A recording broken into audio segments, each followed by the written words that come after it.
विद्यार्थियों, PDS group online में आपका स्वागत है। आज मैं आपको कक्षा 11 का कॉम्प्लेक्स नंबर यानी सामरिक संख्या के विषय में कुछ और तीसरे वीडियो में बताऊंगा। मानक रूप और वास्तविक काल्पनिक संख्याओं के विषय में और सामरिक संख्याओं का योग क्या होता है, तो इनके विषय में बताऊंगा। चलते देखते हैं कि मानक रूप क्या होता है। तो मानक रूप आपका z बराबर a प्लस आई बी। अगर आपका कोई सवाल लिखा गया हो z बराबर वास्तविक और काल्पनिक संख्या यानी इन रूपों में, तो वह कहलाता है सामरिक संख्या का मानक रूप। जैसे कोई एग्जाम्पल ले लेते हैं। एग्जाम्पल में अगर आपके पास 2 + 3i ये है, या फिर आपका 0 है या 2 है, या फिर आपका 3 + 5i, तो ये सारे रूप आपके क्या कहलाएंगे? मानक रूप सामरिक संख्या का। तो यहाँ आपका 0 और 2 कैसे सामरिक संख्या में आएंगे? तो 0 जो है वह एक वास्तविक संख्या में है, तो इनके साथ अगर हम लेना चाहेंगे i × 0, तो यह भी आपका एक मानक रूप दर्शाता है। या फिर आप यहाँ पे कर सकते हैं 2 भी वास्तविक संख्या है, i × 0 जब लेंगे तो यह भी आपका एक मानक रूप को ही दर्शाता है। तो इससे मानक रूप से संबंधित कुछ सवालों को हल करके देखते हैं कि उनका हल कैसे बनेगा।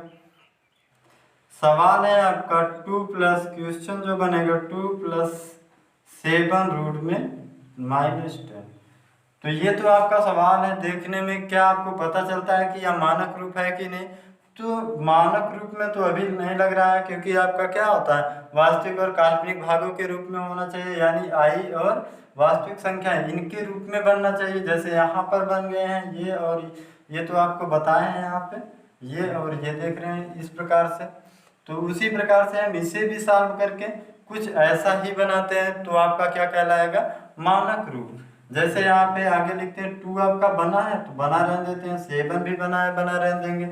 अब रूट में -10 है, तो रूट में -10 को हम क्या लिख सकते हैं? 10 × -1 ऐसा लिख सकते हैं। या फिर इसे कुछ और चेंज कर लेते हैं। जब चेंज करेंगे 2 + 7 रूट में 10 हो जाएगा और रूट में -1, ये चीज बन जाएगा। अब रूट में -1 क्या होता है? आयोटा आई का मान होता है। तो अब इसे हम यहाँ पे रख सकते हैं ला के।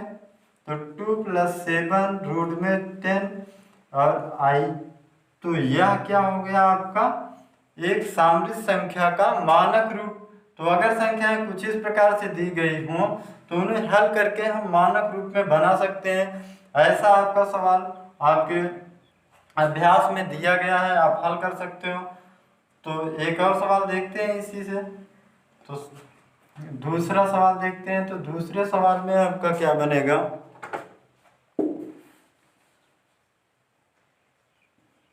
तो दूसरा सवाल जैसे हम लेते हैं √3/4 माइनस आपका -√3/2।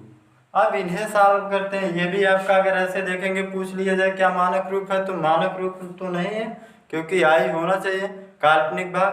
तो ये आपका हल करेंगे तो इसे बनाते हैं मानक रूप में सामरिक संख्या के। तो हल करेंगे तो इसका हल जो होगा, इसे तो वैसे रख सकते हैं, इसमें कोई प्रॉब्लम नहीं। यहाँ पे चेंज करते हैं। जो हमारा -√3 है इसे क्या कर सकते हैं? 3 × -1। अगर इनका गुणा कराते हैं तो फिर से यही चीज़ें मिलेंगी हमें, बटे आपका क्या हो जाएगा 2। तो फिर से आप यहाँ लिखेंगे इसे वही चीज़, माइनस आपका इन्हें अलग अलग कर सकते हैं। √3 में -1 बटे आपका 2। अब -1 के लिए क्या होता है? i यानी आयोटा। तो यहाँ पे हो जाएगा √3/4 माइनस √3/2। अब इतने की वैल्यू क्या होती है? i। तो यह आपका क्या हो गया? वास्तविक और काल्पनिक संख्याओं में बन गया। तो यह भी आपका क्या है? एक मानक रूप है सामरिक संख्या का। तो उम्मीद करते हैं सामरिक संख्या का मानक रूप आपको समझ में आया होगा। इतना सामरिक संख्या का मानक रूप। तो अभी आपको बता रहे थे सामरिक संख्या का मानक रूप। तो उम्मीद करते हैं कि ये सामरिक संख्या का मानक रूप टॉपिक आपको समझ में आई होगी। तो चलते हैं अगले टॉपिक पे, वास्तविक और काल्पनिक भाग में।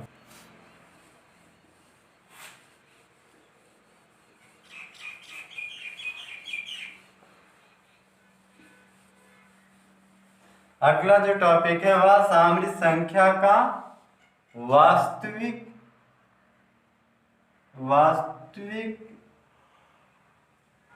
और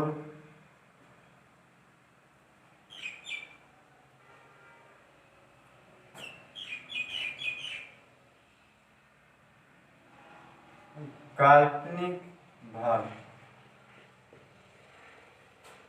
सामरिक संख्या का वास्तविक और काल्पनिक भाग। अब सामरिक संख्या का वास्तविक और काल्पनिक भाग क्या होता है?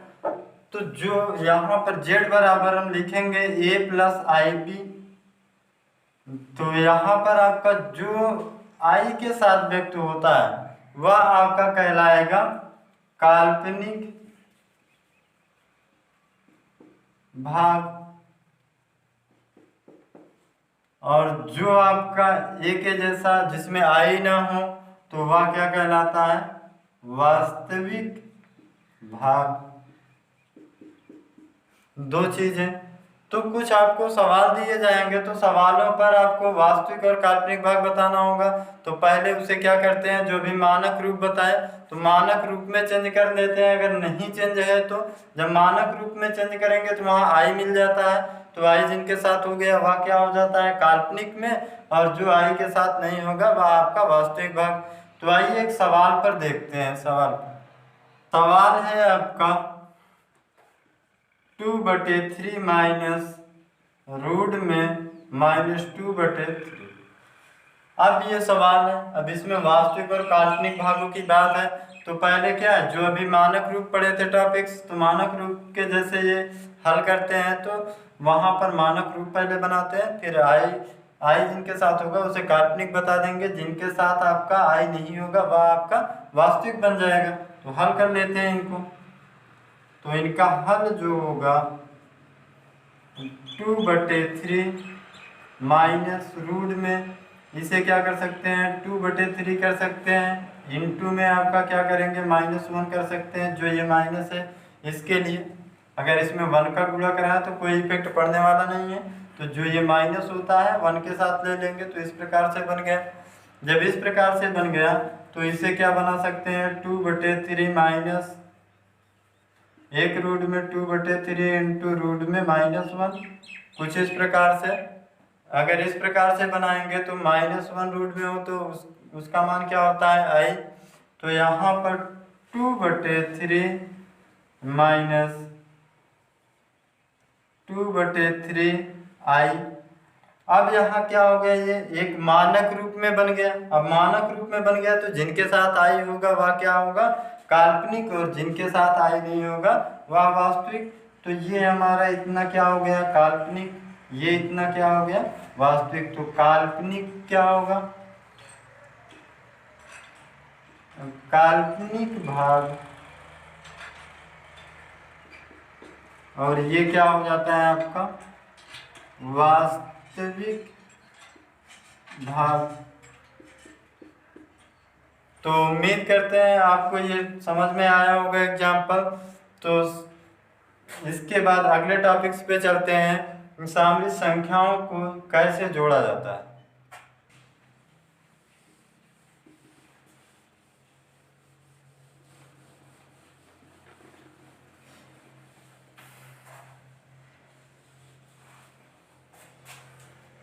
जो अगली टॉपिक है इसमें है सामरिक संख्याओं का योग। यानी कि अगर सामरिक संख्याएं दी गई हों तो उन्हें जोड़ते कैसे हैं।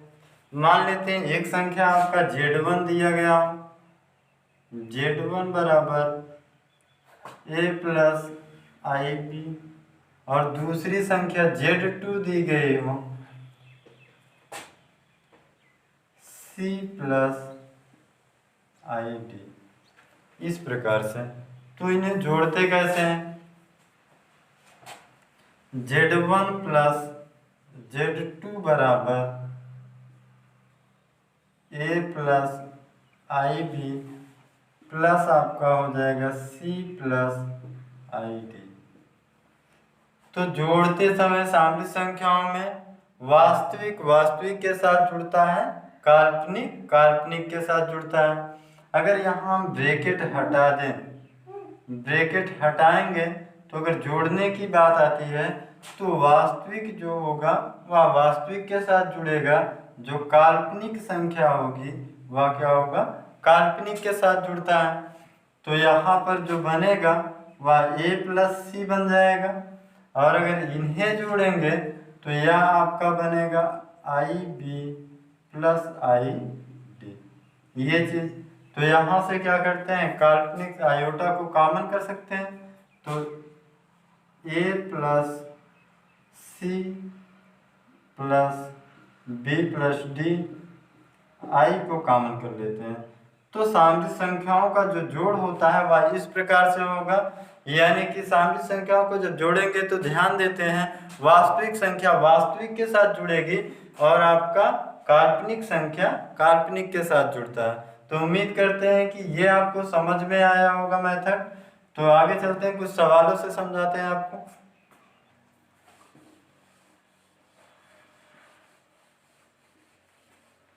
सवालों का जो एग्जाम्पल है, मान लेते हैं Z1 बराबर 4 प्लस 3i और Z2 बराबर दिया गया हो 2 माइनस आपका यहाँ पे हो जाए 6i, इस प्रकार से। तो हम अगर कहें इनको जोड़ना है तो जोड़ने में यानी Z1 प्लस Z2 बराबर क्या आएगा, तो जोड़ेंगे तो Z1 पर क्या है, Z1 की वैल्यू रखते हैं, Z2 पर Z2 की। तो यहाँ पर हो जाएगा 4 plus 3i plus Z2 2 minus 6i। तो यहाँ पर हो जाएगा, ब्रैकेट हटाएंगे तो 4 plus 3i plus 2 minus 6i। तो जैसे आपको बताए हैं कि जब जोड़ा जाता है सामरिक संख्याओं के योग में तो वास्तविक वास्तविक के साथ जुड़ता है, काल्पनिक काल्पनिक के। तो यह आपका इसके साथ जुड़ जाएगा, ये इसके साथ जुड़ेगा। तो 4 और 2 जुड़कर कितना बनाएगा, 6। अब यहाँ पर एक संख्या प्लस में दूसरी माइनस में है। जब संख्याएं विपरीत चिन्हों के साथ होती हैं तो वहां पर क्या होता है, घटाना। तो हम घटाते हैं, घटाएंगे तो 3 में तो 6 घटेगा नहीं, उल्टा घटा देते हैं, 6 में 3 तो आएगा कितना, 3 आएगा। तो माइनस के साथ मिलेगा 3, तो माइनस के साथ मिलेगा 3i। तो यह आपका सामरिक संख्याओं का जोड़ होता है इस प्रकार से। तो इस सवाल का जो आंसर बनेगा योग का वह आपका ये चीज आ जाएगा। तो उम्मीद करते हैं कि ये आपको एग्जाम्पल समझ में आया होगा। इस प्रकार से सामरिक संख्याओं के योग की सवाल आप लगा सकते हो। तो इसी में एक और होता है योगात्मक प्रतिलोम। तो योगात्मक प्रतिलोम क्या है, तो आइए उसे देख लेते हैं।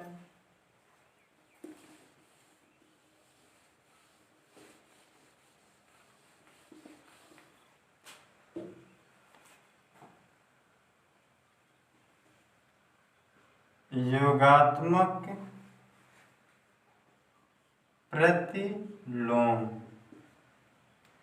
योगात्मक प्रतिलोम क्या है, तो योगात्मक प्रतिलोम का मतलब होता है एक ऐसी संख्या, जैसे मान लेते हैं अगर हम किसी संख्याओं पर बात करेंगे, जैसे 5 लेंगे तो 5 का योगात्मक प्रतिलोम क्या बनेगा, तो इस संख्या में ऐसी संख्या हमें जोड़ना है जिससे इसकी पूरी वैल्यू 0 हो जाए। तो जो संख्या जोड़ेंगे वही इसका योगात्मक प्रतिलोम बन जाता है।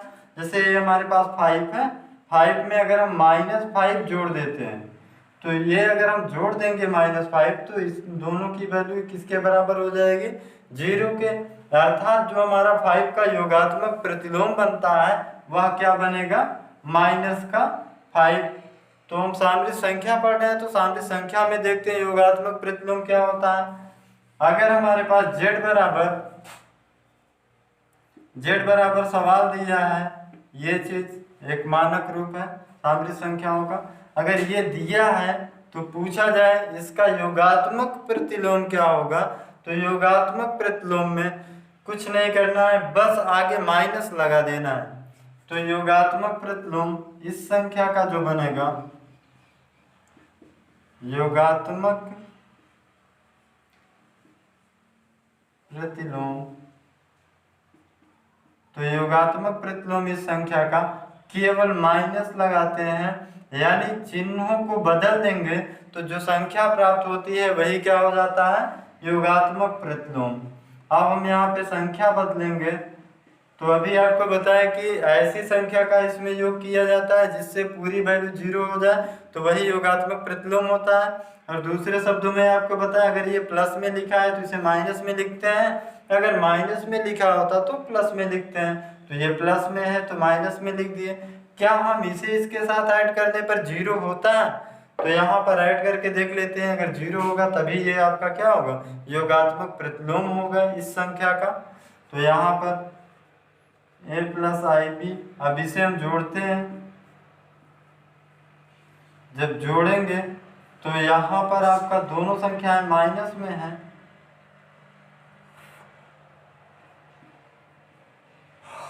तो माइनस में है तो ये आएगा माइनस ए माइनस आई बी। तो यहाँ पर a प्लस आई बी, अब जोड़ने पर यहाँ पे माइनस है माइनस का आई बी।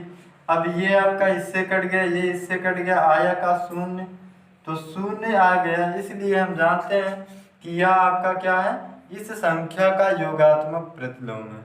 तो उम्मीद करते हैं आज जितने टॉपिक्स आपको बताए समझ में आया होगा, योगात्मक प्रतिलोम भी।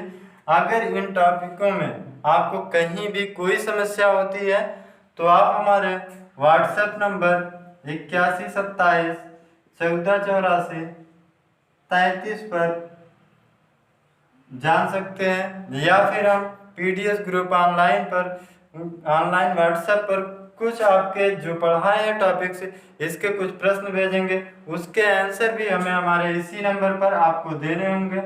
तो आज का वीडियो बस इतना ही, धन्यवाद। सब्सक्राइब कीजिए हमारे चैनल को और बेल दबाना ना भूलें ताकि अगले वीडियो का नोटिफिकेशन आपको आसानी से मिल सके।